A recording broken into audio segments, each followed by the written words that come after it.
అండి, అందరికీ జై Sriram. Welcome back to my channel. ఇదిగోండి, ఇక్కడ చూసారా, ఇదేంటో గుర్తుపెట్టారా అండి?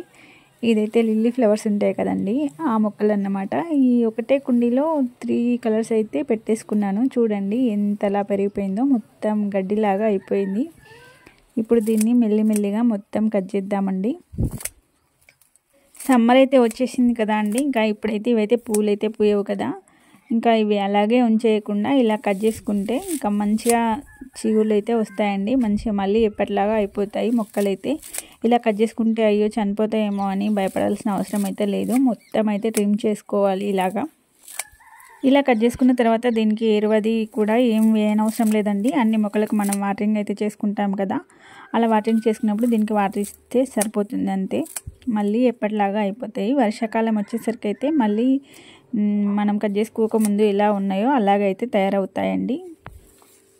నేనైతే ఎప్పుడు ఇదే విధంగా కట్ చేస్తానండి. పువ్వులు పూయడం అయిపోయిన తర్వాత ఈ విధంగా అయితే కట్ చేస్తాను. ఇది 3వ సారి అనుకుంటా కట్ చేయడం అయితే.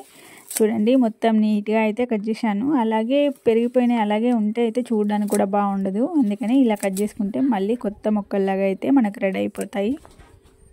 ఇలా కట్ చేసుకుంటే చూడడానికి బాగుంటుంది. ఇంకా వర్షాకాలం వచ్చేసరికి మొక్కలు మంచిగా రెడీ అవుతాయి కాబట్టి ఇంకా అప్పటికి పూలు కూడా బాగా పూస్తాయండి. సమ్మర్లో అయితే తప్పకుండా లిల్లీ ఫ్లవర్స్కి అయితే కటింగ్ అయితే చేసుకోవాలి ఈ విధంగా. ఇక్కడ చూడండి మొత్తం కటింగ్ అయితే చేసేసాను. ఇంత గడ్డి వచ్చింది ఇందులోది, ఇంతలా వచ్చిందో చూడండి.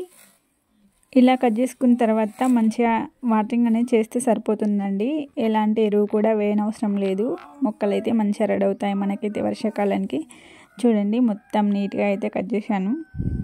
చాలా గడ్డి అయితే వచ్చింది. సమ్మర్లో అయితే లిల్లీ ఫ్లవర్స్ మొక్కకి తప్పకుండా చేసుకోవాల్సిన పని అండి ఇది. Thank you for watching.